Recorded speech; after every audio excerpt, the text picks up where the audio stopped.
Welcome to a new session of KCC tutorials. तो बच्चों, आज हम 10th साइंस 1 का 8th लेसन मेटलर्जी सीखने जा रहे हैं।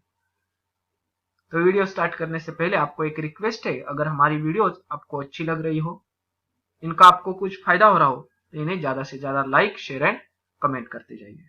सो let's start our today's topic, metallurgy. Earth was born about 4.5 billion years ago. तो कितने साल पहले अर्थ तैयार हुई है? तो 4.5 बिलियन ईयर्स अगो, सालों के। Various formative processes have been taking place in the core of the earth and surroundings since its creation till today। यानी कि बहुत सारी प्रोसेस हो गई और अब जो कोर यानी कि सेंटर पोर्शन है, उसमें बहुत सारी हलचल तैयार हो गई है, उसमें बदलाव हो गए हैं। These have resulted in the formation of ores, liquid and gases। और इसी की वजह से अलग अलग मिनरल्स, ओर्स, लिक्विड यानी कि पेट्रोल वगैरह, गैस, नेचुरल गैस ऐसे तैयार हुए हैं। The substance around us are in the form of the sum or the other element or their compound। अब हमारे आसपास जो सब्सटेंस होते हैं, एक तो एलिमेंट फॉर्म में होते हैं, नहीं तो कंपाउंड फॉर्म में होते हैं। In the beginning, elements were classified according to with their chemical or physical properties into the types metal, non-metal and metalloid। तो ये तीन टाइप बनते थे सब्सटेंस के, एक तो मेटल होगा, नहीं तो नॉन मेटल रहेगा, नहीं तो मेटलॉइड रहेगा। अब इसके आगे हमें ये पोर्शन दिया है फिजिकल प्रॉपर्टीज ऑफ मेटल। तो इनकी फिजिकल प्रॉपर्टीज क्या होती है? तो पहली प्रॉपर्टी होती है, ये सारे सॉलिड स्टेट में होते हैं। ज्यादा तो मेटल जो है वो सॉलिड स्टेट में होते हैं। The metals namely mercury and gallium exist in the liquid state at the room temperature. मगर इसको एक एक्सेप्शन है, जो कि है मर्क्यूरी और गैलियम। मर्क्यूरी और गैलियम ये क्या होते हैं? रूम टेम्परेचर में लिक्विड स्टेट में होते हैं, यानी कि इनका जो मेल्टिंग पॉइंट होता है वो बहुत ही कम होता है। Metal possesses lustre, second property है उनकी लस्टर, यानी कि उनको मेटल्स को एक चमक होती है। The metallic lustre goes on decreasing due to the exposure to atmospheric oxygen और moisture and also in the presence of some reactive gases. मगर जब ये मेटल्स एटमॉस्फेयर में से जो ऑक्सीजन होता है और एटमॉस्फेयर में जो मॉइस्चर होता है, नहीं तो सम रिएक्टिव गैस जैसे कि कार्बन डाइऑक्साइड, ऐसे कुछ गैस के संपर्क में आ गई तो उनका लस्टर, चमक जो होती है वो कम हो जाती है। इसका एग्जांपल देख लो कि जैसे कि चांदी होता है अपना, तो चांदी को एक चमक होती है जब नया हम बनाते हैं, मगर जैसे जैसे हम पहनते हैं उसका कांटेक्ट आता है कार्बन डाइऑक्साइड से और उसकी चमक कम हो जाती है। वैसे ही आयन के बारे में होता है। We know that metals have properties namely ductility and malleability। Ductility और मेलेबिलिटी क्या होती है? तो एक तो डक्टिलिटी यानी कि उसका हम क्या बना सकते हैं? तो एक शीट बना सकते हैं, और मेलेबिलिटी यानी कि उससे हम वायर फॉर्मेशन कर सकते हैं। Then all the metals are good characters conductors of heat and electricity. जो मेटल्स होते हैं वो गुड कंडक्टर्स होते हैं, उनमें से हीट पास होती है और इलेक्ट्रिसिटी भी पास होती है। हम कॉपर, आयरन, एल्यूमिनियम इनको यूज करते हैं, तो इनका क्या होता है? तो इनसे इलेक्ट्रिसिटी, हीट पास होती है। Generally all metals are hard. ये क्या होते हैं? हार्ड होते हैं metals. However the alkali metal from the group 1, हम ग्रुप 1 के मेटल्स को क्या बोलते हैं? अल्कली मेटल्स, जैसे कि लिथियम, सोडियम, पोटेशियम, ये क्या होते हैं? एक्सेप्शन होते हैं, सॉफ्ट होते हैं। This metal can be cut with knife. Lithium, sodium, potassium इतने सॉफ्ट होते हैं कि इनको हम नाइफ, चाकू से काट सकते हैं। Metals have high melting and boiling point. Metals की नेक्स्ट प्रॉपर्टी क्या है? हाई मेल्टिंग और boiling point. For example tungsten metal, tungsten metal का मेल्टिंग पॉइंट होता है 3422 डिग्री सेल्सियस पे ये मेल्ट होता है। इसकी वजह से हम इन्हें लाइट बल्ब में यूज करते हैं। On the contrary, the melting point and boiling point of the metals such as sodium, potassium, mercury, gallium are very low। यहाँ पर देख लो मर्क्यूरी, गैलियम दिखाई दे रहा है आपको, और यहाँ पर देख लो सोडियम और पोटेशियम, ये चार जो एलिमेंट होते हैं इनका मेल्टिंग पॉइंट बहुत ही कम होता है। The sound is produced when the certain metals are struck। This is called as a sonority। तो sonority ये भी क्या है? मेटल्स की प्रॉपर्टी है। उनको हम हिट कर देंगे किसी वस्तु से तो इनसे एक बेल की साउंड आती है, इसे बोलते हैं हम सोनोरिटी। ऐसे मेटल्स को हम सोनरस मेटल्स कहते हैं। अब आते हैं physical properties of non metals. अब अगर एक बार आपने मेटल्स की प्रॉपर्टी समझ ली तो उसी के हिसाब से आप नॉन मेटल्स की प्रॉपर्टी बता सकते हैं। जैसे कि यहां पर देख लो, क्या है यहां पर, सॉलिड स्टेट है। तो नॉन मेटल्स क्या होते हैं, some are solid and some are in gaseous state. कुछ ऐसे होते हैं नॉन मेटल्स, कुछ सॉलिड स्टेट में फाउंड आउट होते हैं, कुछ गैसियस स्टेट में। अब इसको एक एक्सेप्शन है, कौन सा है, तो ब्रोमीन जो है नॉन मेटल वो लिक्विड स्टेट में हमें मिलता है। आगे समझ में, तो हम क्या कह सकते हैं, mainly non metals are found in solid and liquid state, exception bromium which is in the liquid state. Then metals do not possess lustre. Non metals को लस्टर नहीं होता है, चमक नहीं होती, but iodine is the exception. Iodine को non metal होने के बावजूद उसको एक प्रकार की चमक है। Non metals are not hard. Non metals क्या होते हैं, सॉफ्ट होते हैं। Diamond which is an allotrope of the carbon is the exception, मगर इसे भी एक एक्सेप्शन है जो कि है डायमंड। और डायमंड की और एक प्रॉपर्टी है जो कि आपको एमसीक्यू में आ सकती है, diamond is the hardest natural substance. Natural substance में डायमंड क्या है, सबसे हार्डेस्ट सब्सटेंस है। Non metals have low melting and boiling point, इनका boiling point melting point low होता है। Then bad conductors of electricity and heat, मगर इससे भी एक एक्सेप्शन होता है, जैसे कि ग्राफाइट। ग्राफाइट भी एलेट्रॉप है कार्बन का, which is a good conductor of electricity. इस पेज पर हमारी सारी फिजिकल प्रॉपर्टीज हो गई है। इसके बाद हम देखते हैं केमिकल प्रॉपर्टीज। अब केमिकल प्रॉपर्टीज देख लो मेटल्स की क्या होती है। Metals are reactive, they lose electron easily. Metals क्या करते हैं, अपने इलेक्ट्रॉन लूज दूसरे को दे देते हैं and become positively charge ions. ये क्या होते हैं, पॉजिटिवली चार्ज आयंस तैयार करते हैं। That is why the metals are called as electropositive element. और इसी की वजह से मेटल्स को हम इलेक्ट्रोपॉजिटिव एलिमेंट बोलते हैं। इसका उल्टा सेम नॉन मेटल्स के लिए, नॉन मेटल्स एक्सेप्ट इलेक्ट्रॉन करते हैं, इसके लिए निगेटिवली चार्ज आयन तैयार करते हैं और इन्हें हम इलेक्ट्रोनेगेटिव बोलते हैं। डू यू नो में देख लो हमें क्या दिया है, substances which are good conductors of heat are usually good conductors of electricity as well। यानी कि ऐसे जो सब्सटेंस होते हैं कि जो हीट को इजीली पास कर देते हैं, वो इलेक्ट्रिसिटी को भी पास करते हैं, वो अच्छे कंडक्टर होते हैं। Similarly bad conductors of heat are also bad conductors of electricity, यानी कि जो हीट को पास नहीं कर देंगे वो इलेक्ट्रिसिटी को भी पास नहीं करते। द एक्सेप्शन इज डायमंड, मगर इसका एक्सेप्शन है डायमंड। जैसे कि डायमंड क्या है, बैड कंडक्टर ऑफ इलेक्ट्रिसिटी है but good conductor of heat है, यानी कि डायमंड से इलेक्ट्रिसिटी पास नहीं होती मगर हीट इजीली पास हो जाती है।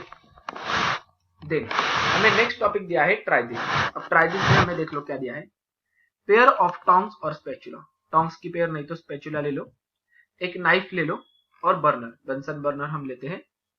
सैंपल ऑफ, हमें किस किस के सैंपल लेने हैं देख लो, एल्यूमिनियम का, कॉपर का, आयरन का, lead, magnesium, zinc and sodium. मगर सोडियम होने के कारण हमें एक नोट दी है, जैसे कि use sodium carefully in the presence of teacher.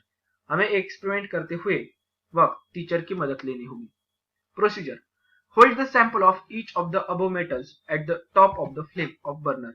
हर एक जो एल्यूमिनियम का, कॉपर का, आयरन का आपका जो सैंपल होगा उसे क्या करना है आपको, तो सैंपल यहां पर स्पैचुला नहीं तो टोंग्स के बीच में पकड़ना है और उसे हीट करना है।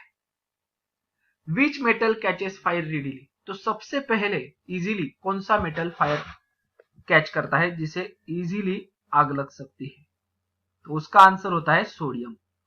Sodium is highly reactive element, so sodium metal catches fire readily।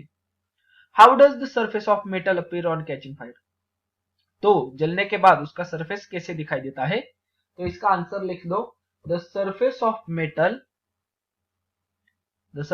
Metal appears on catching fire, और इसके बीच लिख दो the surface of metal appears, इसके बीच लिख दो appears blackish on fire catching fire. वो कैसे दिखाई देता है, काला पड़ जाता है। What is the colour of flame while the metal is burning on the flame. तो जब मेटल जलता है तो उसका जो फ्लेम होता है उसका कलर क्या होता है, उसका भी आंसर लिख दो ब्लू। फ्लेम का कलर कैसा होता है, ब्लू कलर की फ्लेम होती है।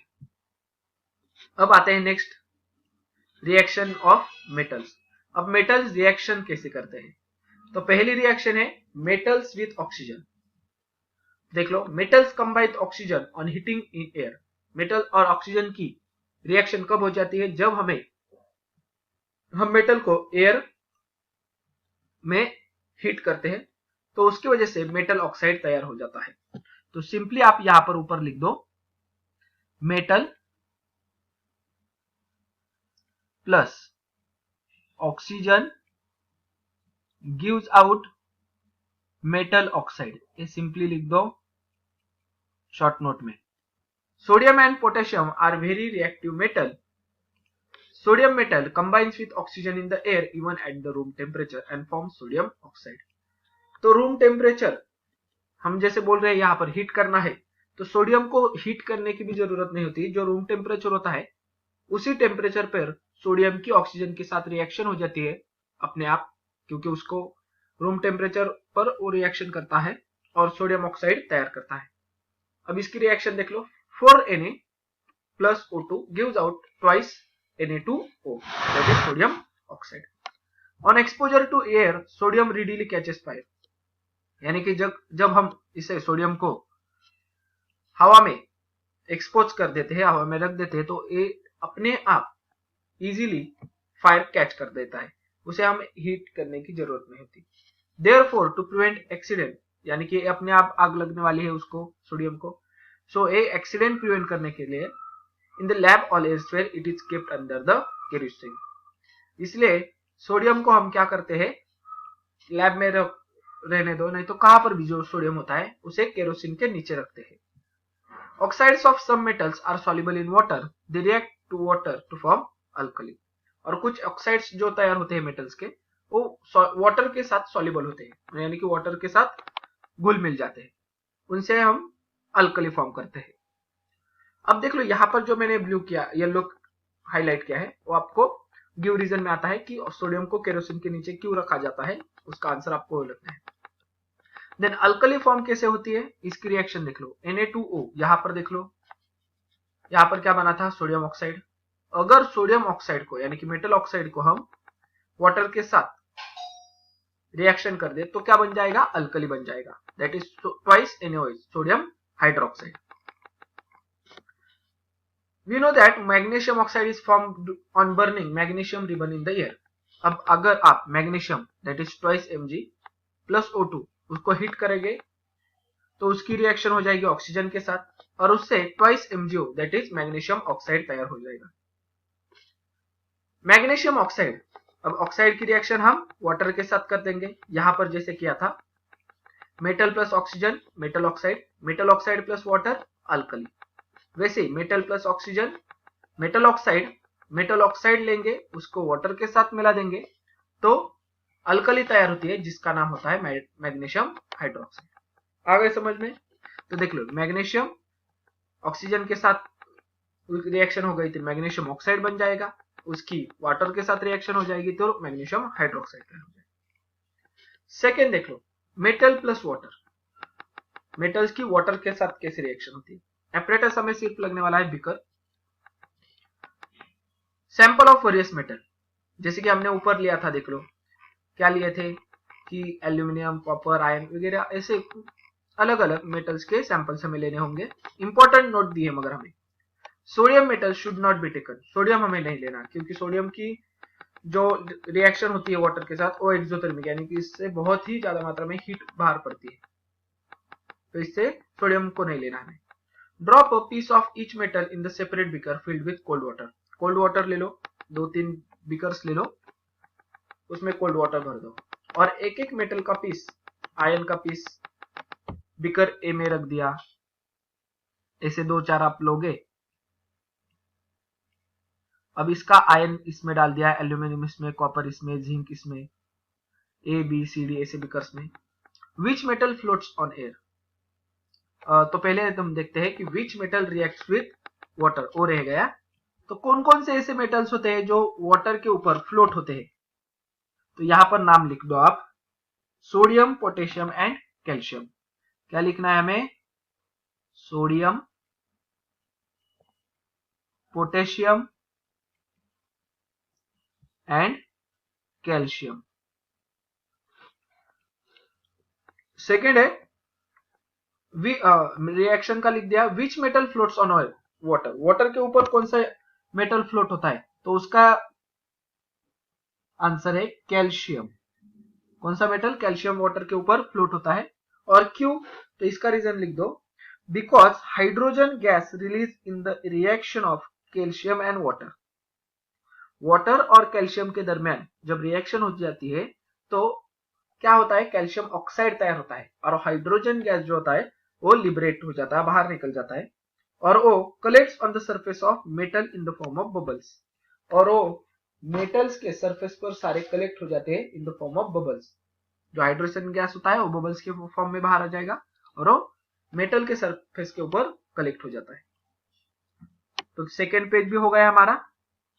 अब नेक्स्ट देख लो हमें क्या दिया है। Sodium and potassium metal react rapidly and vigorously with water and liberates hydrogen gas. जैसे कि हमने बताया, सोडियम की अगर वाटर के साथ रिएक्शन कर देंगे तो क्या बन जाएगा? देख लो, twice NaOH plus hydrogen gas liberate होगा और ये क्या होते हैं? हीट बाहर निकल जाती है। इसकी वजह से कौन से रिएक्शन है? एक्सोथर्मिक, जिसमें हीट बाहर निकलती है। वैसे ही पोटेशियम की रिएक्शन होती है। पोटेशियम वाटर के साथ अगर रिएक्ट हो जाता है तो KOH, ट्वाइस KOH यानी कि पोटेशियम हाइड्रोक्साइड तैयार होता है, aqueous solution. Hydrogen gas liberate हो जाता है और उसमें भी हीट बाहर निकल जाती है। On the other hand, calcium reacts with water slowly and less vigorously. Sodium और पोटेशियम रैपिडली रिएक्शन करते हैं, मगर कैल्शियम धीरे धीरे रिएक्शन करता है वाटर के साथ। The hydrogen gas release in this reaction collects on the surface of metal in the form of bubbles and metal floats on the water. तो सेकेंड क्वेश्चन का आंसर हमें यहां पर दिया है कि कैल्शियम की अगर वाटर के साथ रिएक्शन कर देंगे तो कैल्शियम हाइड्रोक्साइड तैयार होता है, जिसके कारण जो H2 गैस लिबरेट हो रहा है वो इसके COH2 के सरफेस पे कलेक्ट होता है, जिसके कारण मेटल फ्लोट्स ऑन वाटर, पानी के ऊपर तैरने लगता है। देन अगर हमने एल्यूमिनियम, फेरस यानी कि आयरन और जिंक के सैंपल लिए हैं तो क्या हो जाएगा? The metals aluminium, iron, zinc do not react with cold और हॉट वाटर। जो एल्यूमिनियम, आयरन और जिंक के सैंपल्स होते हैं वो ना ही कोल्ड वाटर के साथ रिएक्शन करते हैं ना ही हॉट वाटर के साथ। तो अब ये मेटल्स किसके साथ रिएक्शन करते हैं? तो but they react with steam. Water से जब वाटर वेपर बन जाती है यानी कि स्टीम बन जाती है तब रिएक्शन करते हैं और फॉर्म देयर ऑक्साइड्स। तो अगर आप एल्यूमिनियम लोगे और उसमें से water vapour that is steam pass करोगे तो एल्यूमिनियम ऑक्साइड बन जाएगा। आयरन लोगे तो आयरन ऑक्साइड बन जाएगा, जिंक लोगे तो जिंक ऑक्साइड बन जाएगा। मगर इन तीनों मेटल्स का कोल्ड और हॉट वाटर के साथ रिएक्शन नहीं होगा और इन तीनों रिएक्शन में भी हाइड्रोजन गैस रिलीज होता है। तो यहां पर देख लो, twice Al plus thrice H2O gives out Al2O3 that is aluminium oxide plus thrice H2, hydrogen gas liberated. Ferrous लोगे वाटर के साथ तो ferrous oxide, H2 gas liberated. Zn लोगे, जिंक लोगे तो जिंक ऑक्साइड तैयार होगा, H2 गैस लिबरेट होगा। और जो आपको देख लो एक्टिविटी बेस पर अगर क्वेश्चन आ सकता है तो कैसा आएगा? ए फिगर आएगी। आपको ए फिगर दी जाएगी, इसका नाम नहीं दिया जाएगा। तो आपको पूछेंगे ये फिगर किसके, तो पहले आपको लिखना होगा reaction of metal with water. Then इस पूरे फिगर को आपको नेमिंग करने का आ सकता है तो आपको लिख दो। यहां पर देख लो, ये जो ग्लास वूल दिखाई दे रहा है सोक्ड इन वाटर, वाटर में सोक किया है यानी कि डुबाकर वहां पर हमने थोड़ा रखा है। बर्नर है नीचे, मेटल सैंपल है बीच में, कॉक, हाइड्रोजन गैस, वाटर, और हाइड्रोजन गैस लिबरेट हो रहा है, इसके इंडिकेशन के लिए वाटर यूज किया है जिसके कारण बबल्स दिखेंगे। और हाइड्रोजन गैस हल्का होता है जिसके कारण वो वाटर के कॉलम के ऊपर जमा हो जाएगा। अब एक इसके लिए एल्यूमिनियम, फेरस और जिंक के लिए, क्योंकि जब हम इसमें ग्लासुल के अंदर जो वाटर होता है बर्न करेंगे यानी कि हीट देंगे तो उसकी बन जाएगी स्टीम, और मेटल सैंपल से वो स्टीम गुजरती है तो एल्यूमिनियम से एल्यूमिनियम ऑक्साइड, फेरस से फेरस ऑक्साइड और जिंक से जिंक ऑक्साइड तैयार होता है। तो इसके आगे जो थोड़ा पोर्शन बचा है हमारा ऑक्सीजन के साथ और वगैरह, तो हम नेक्स्ट पार्ट में पढ़ते हैं। तो आशा करता हूं मेटलर्जी का फर्स्ट पार्ट आपको बहुत ही अच्छी तरीके से समझ में आ चुका होगा। अगर ये वीडियो आपको अच्छी लगी होगी तो प्लीज ज्यादा से ज्यादा लाइक, शेयर एंड कमेंट करते रहिए। अगर आपने अब तक हमारे चैनल को सब्सक्राइब नहीं किया होगा, आप हमारे चैनल पर नए हो तो subscribe our channel. KCC online tuition का अगर आप हिस्सा बनना चाहते हो, हमारी ट्यूशन ज्वाइन करना चाहते हो तो डिस्प्ले में दिए गए नंबर पे कॉल करके अधिक जानकारी ले सकते हो। Thank you for watching, good bye.